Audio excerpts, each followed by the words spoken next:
내가 여호와께 청하였던 한 가지 일, 곧 그것을 구하리니 곧 나로 내 생전에 여호와의 집에 거하여 여호와의 아름다움을 앙망하며 그 전에서 사모하게 하실 것이라.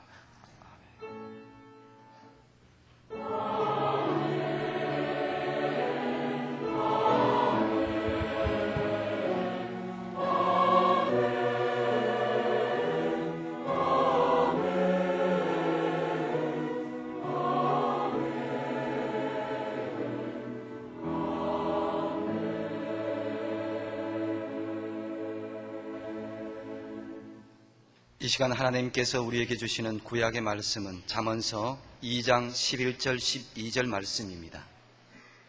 구약 911쪽입니다.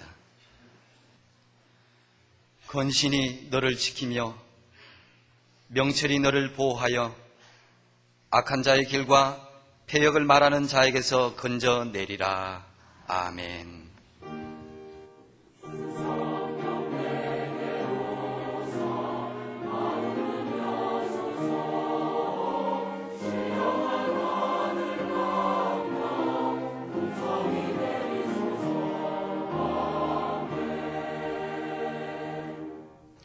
하나님께서 우리에게 주시는 신약의 말씀은 데살로니가전서 5장 4절로 8절 말씀입니다.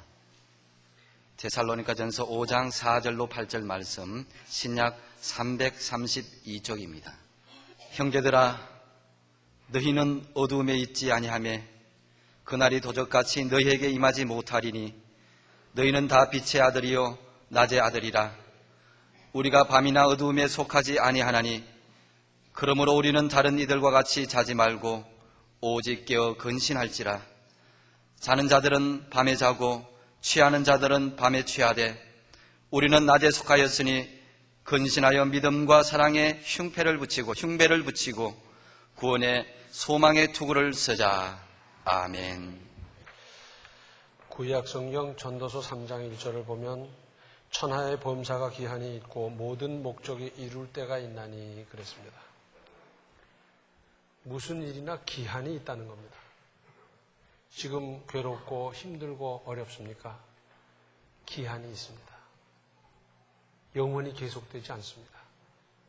혹 그야말로 내 생의 끝까지 나를 괴롭히는 일이 있다 하더라도 내가 세상 떠나면 끝나는 거예요. 우리는 하늘나라 갈 것이고요. 지금 좋고 재밌고 기쁘고 즐겁고 은혜 충만합니까? 그것도 기한이 있습니다. 그래서 지혜로운 사람은 지금 고난이지만 그것이 해결된 다음을 대비하고 혹 지금 기쁘고 즐겁지만 그 다음을 그리고 이 은혜를 계속 유지하기 위해서 대책을 세우고 그러는 것 아니겠어요? 또 모든 목적이 이룰 때가 있다는 겁니다. 우리는 흔히 기도할 때 하나님 3월 31일까지 꼭 이루어져야 됩니다. 막 그러는데 이 시기에 대해서 하나님께서 어련히 잘 아시겠어요? 그러므로 하나님께 그것까지도 재량으로 맡겨드리고 하나님 내 형편을 나보다 더 잘 아시는 주님께서 가장 적절한테 응답해 주시옵소서. 이것이 믿음 아니겠어요?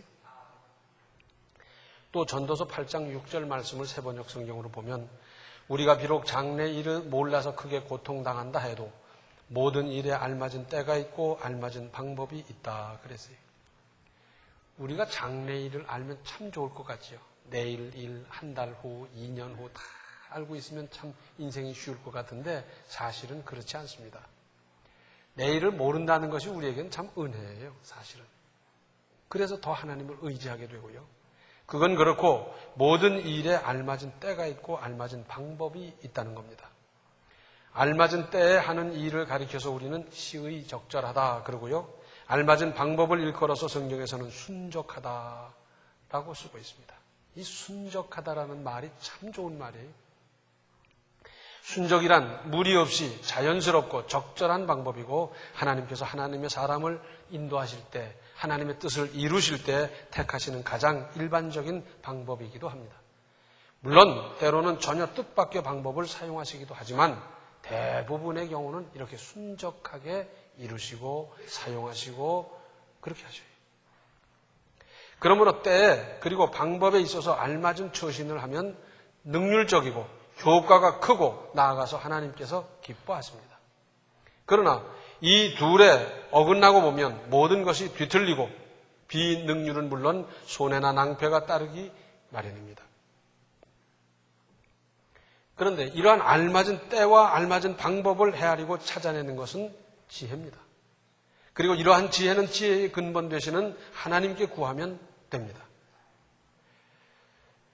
내 경험과 내 학식과 내 지혜를 그것 의지하고 그것이 전부인 줄 알고 그것 따라서 판단하다 보면 얼마든지 잘못될 수가 있어요.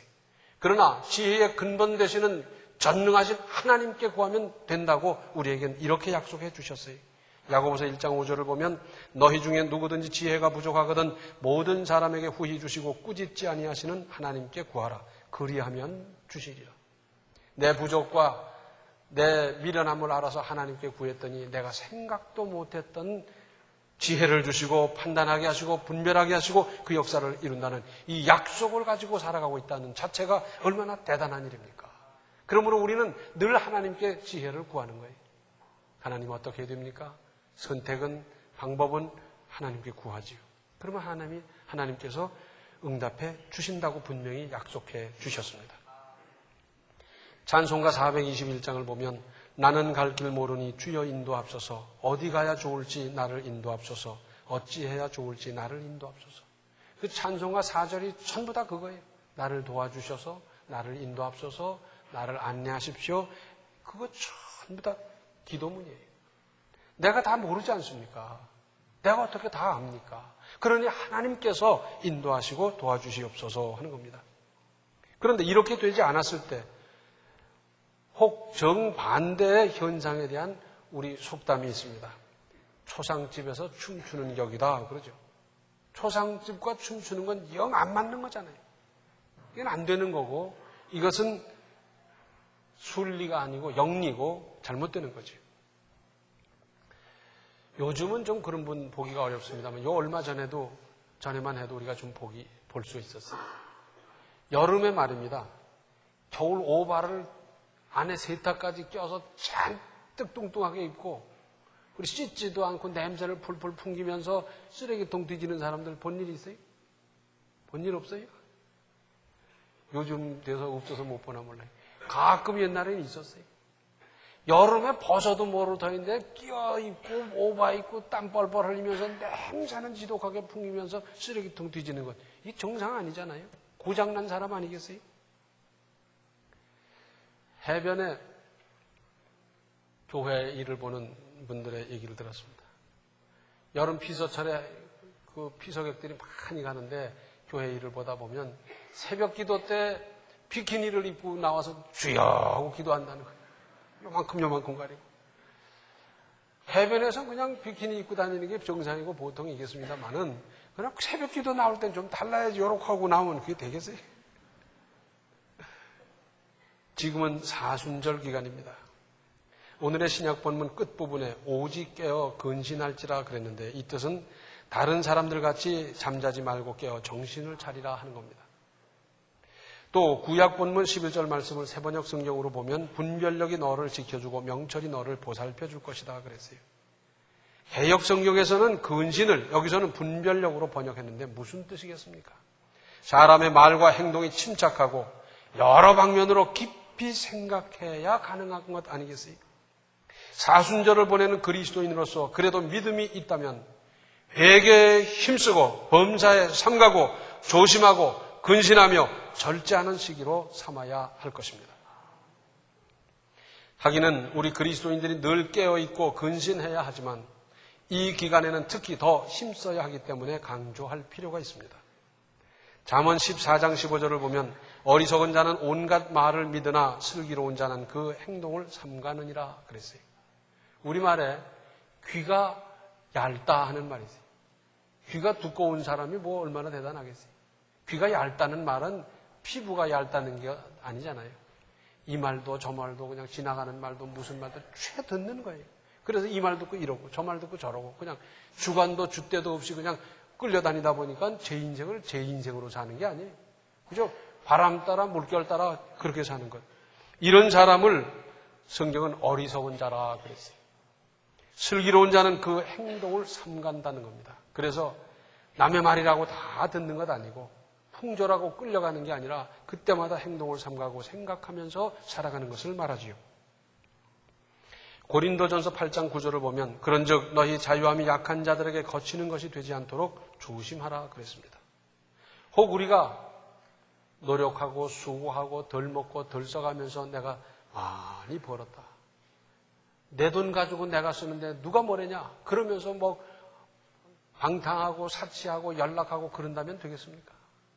내가 벌었다고 해도 내 마음대로 쓰는 게 아니에요.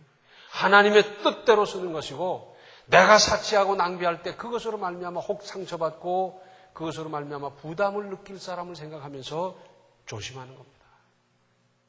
내가 운동하고 노력해서 막 기운이 장사가 됐다고 해서 다른 사람 치는 데 쓰겠습니까?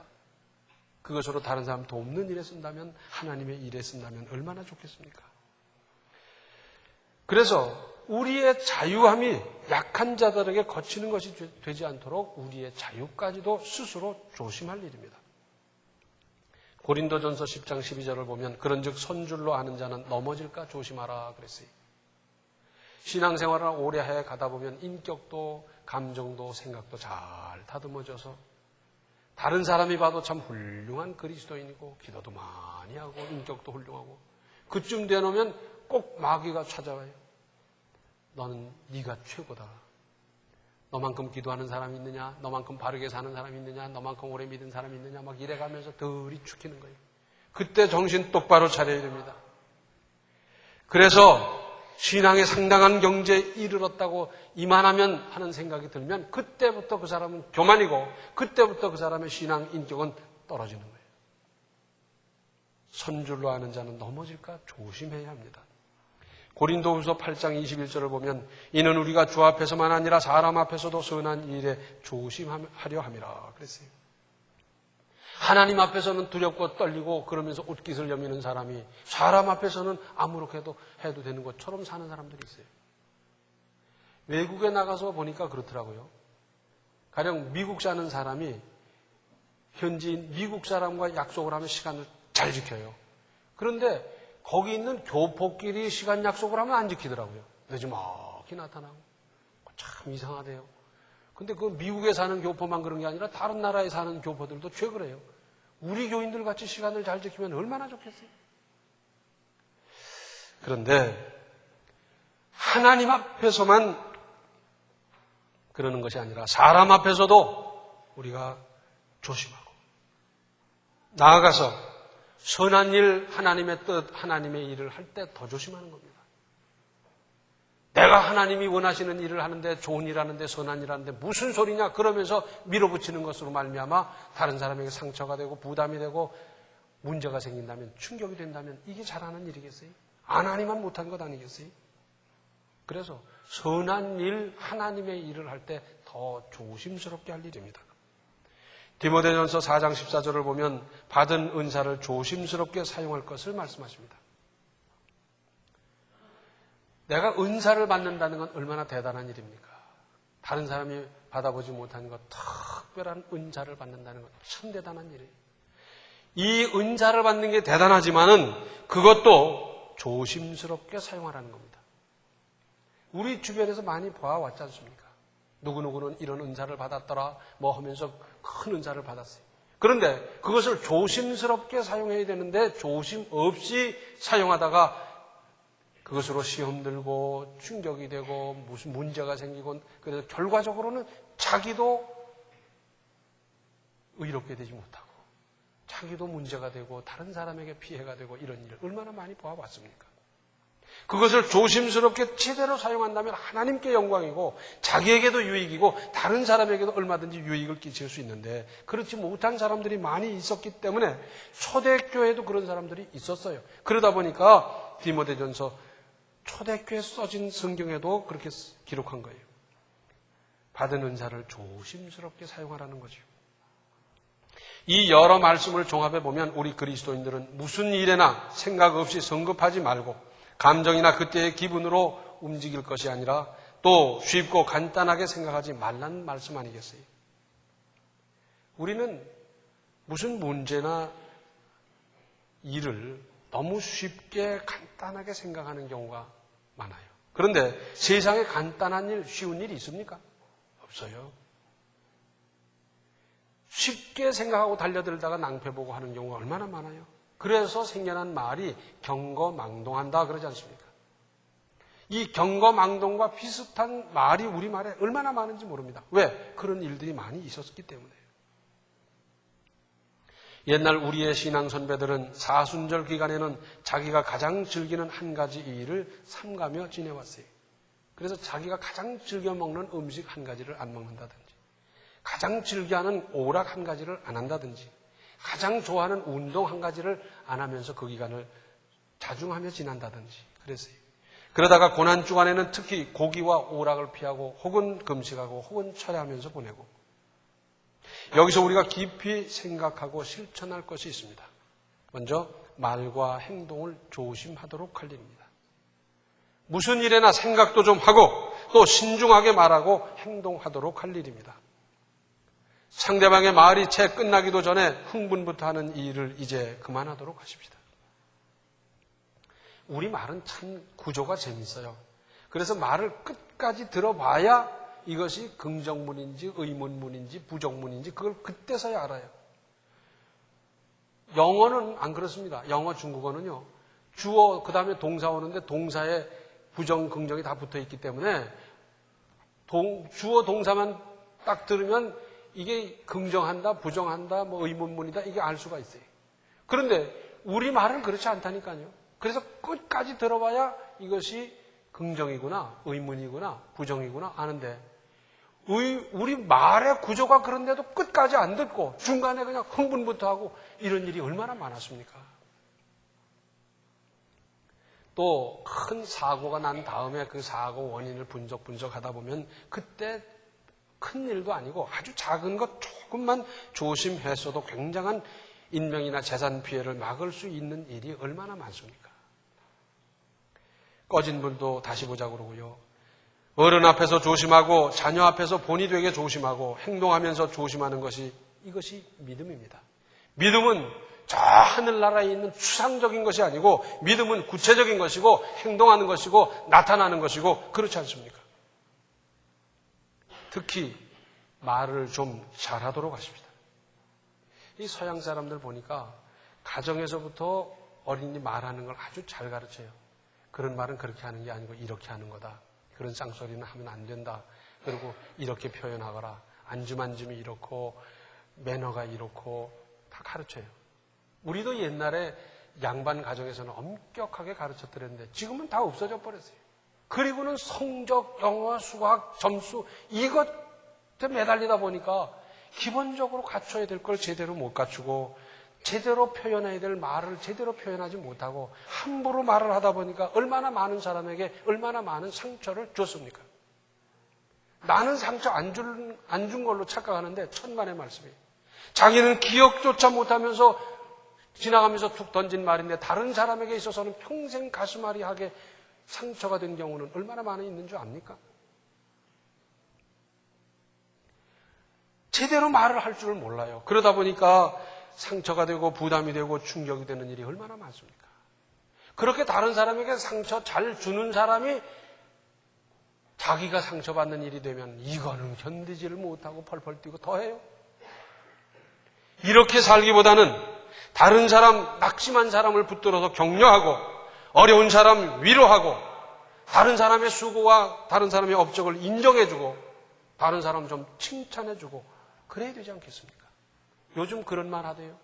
칭찬은 고래도 춤추게 한다. 그렇게 위력이 있는 일인데 왜 그런 걸 그렇게 인색합니까?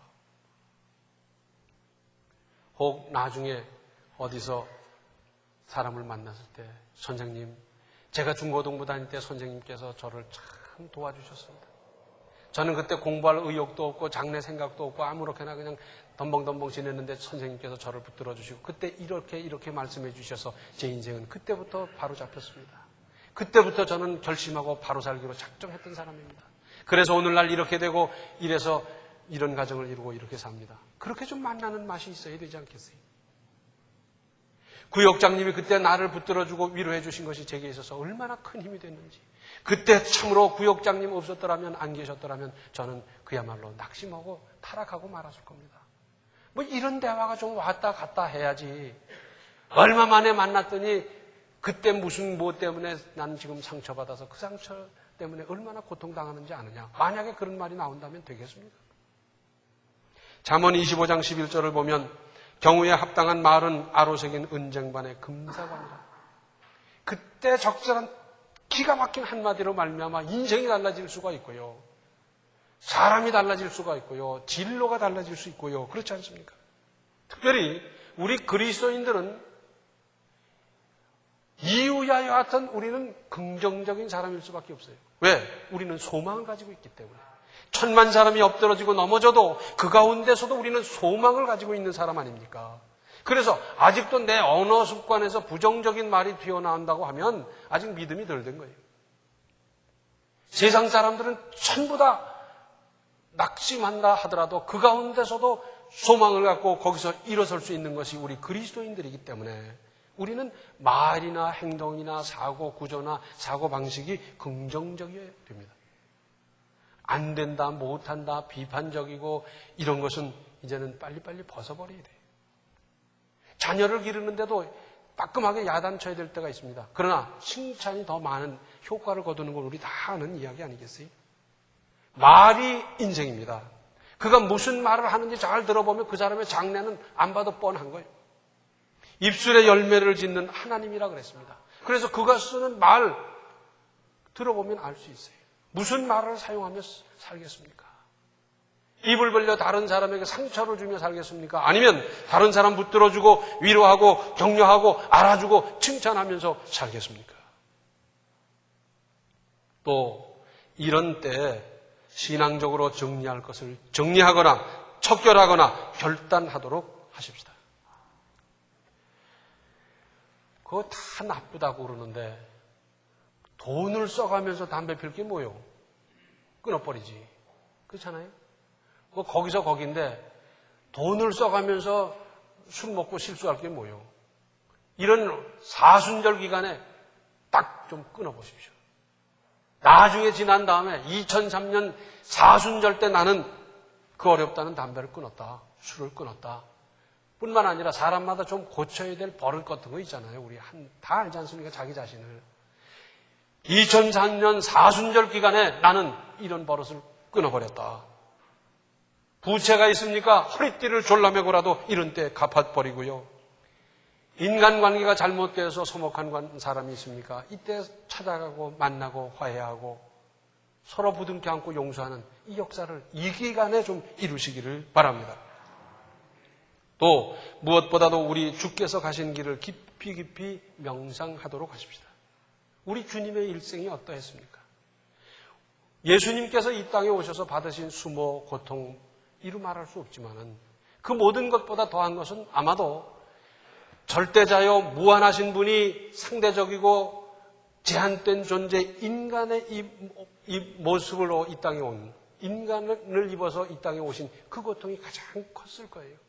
어떻게 무한하신 분이 제한된 존재로 올 수가 있는 겁니까? 어떻게 절대자가 상대적인 존재로 이 땅에 올 수가 있는 겁니까? 이건 얼마나 고통스러웠겠어요? 사람이 개를 좋아하는 사람은요, 개를 부모보다 더 섬기더라고요. 그런데 개를 좋아하다 못해 개가 될 사람이 있습니까? 개가 될 사람은 앞으로도 인류 역사가 계속되는 한 사람도 없을 거예요. 그런데 개를 사랑하다 못해 개가 됐더니 그 개를 사람들이 때리고 무사하게 굴다 나중에 잡아먹어버리는 거예요. 그것보다 더한 거죠. 절대자, 무한하신 분이 상대자, 제한된 존재로 이 땅에 오셨어요.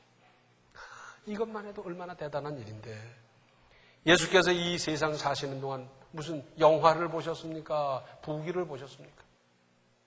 또 예수께서 최후의 예루살렘에 올라가셔서 보내신 한 주간의 행적을 하나하나 덧으면서 명상할 일입니다. 호산나 다윗의 자손이여 만세를 부르던 그 군중들을 표변해서 죽여라 그러고요. 이리 끌고 다니고 저리 끌고 다니면서 침 뱉고 두들겨 패고 재판하고 그리고는 마침내 십자가살에 못 박아버리고 그저 떨컥 죽어버리면 쉽겠는데 거기서 6시간 동안 매달려 있는 이 고통 가운데 네가 하나님의 아들이냐 다른 사람은 살리면서 너는 못 살리냐 거기서 뛰어내려와 봐라 온갖 수모를 다 겪고 있으면서도 죄인을 사랑하시되 끝까지 사랑하신 주님 얼마나 대단한 분입니까? 그 모욕, 그 시비, 그 비난, 그 수모 가운데서도 끝까지 죄인을 사랑하셨던 주님. 자, 예수님이 무슨 죄가 있습니까? 허물이 있습니까? 잘못이 있습니까? 실수를 하셨습니까? 그분이 그 죄인에 의해서 그 정죄를, 그 수모를 다 당하셨어요. 그러고 보면 우리도요, 인생 살아가다가 내 잘못 없이 수모당하고 고통당하고 손해보는 경우가 있지 않습니까? 예수님 같은 분도 그렇게 당하셨는데 나 같은 것이 당하는 건 그러고 보면 어떤 면에서 싸다, 당연하다 그런 생각을 할 수도 있잖아요. 그러나 우리 주님께서 그런 것들 다 당하셨기 때문에 그의 사랑하는 자녀, 그의 사랑하는 그리스도인들이 그저 억울한 일에 처해서 그걸로 끝나지 않도록 하나님께서 때가 되면 신원해 주시고 다 벗겨주시고 그렇습니다. 이제 우리 사순절을 보내면서 좀 오직 깨어있어 근신하고 좀 조심하고 또 삼가고 그러면서 우리 결단하고 척결하고 그래서 이 사순절 기간 은혜 가운데 잘 활용되는 하나님의 은혜로운 기간으로 활용하시기를 바랍니다. 기도하시겠습니다. 은혜로우신 아버지 하나님, 참 저희들 생각 없이 땅만 보고 살아왔습니다. 이제 좀 주님의 고난, 주님 가신 길, 주님의 일생 깊이 생각하면서 저희들이 좀 더 근신하고 절제하고 삼가면서 그리스도인의 덕을 세워나가게 하여 주시옵소서. 예수님의 이름 받들어 간절히 기도하옵나이다. 아멘. 혼란한 시대에 믿음으로 깨어 더욱 근신하여 자신을 지키십시오. 지금은 생명의 주 예수 그리스도의 은혜와 하나님 우리 아버지의 극진하신 사랑과 성령의 감화, 감동, 충만, 교통하심이 사순절 기간에 큰 역사를 이루기로 작정하는 모든 성도들 머리 위에 이제로부터 영원토록 함께 계시기를 간절히 축원하옵나이다. 아멘.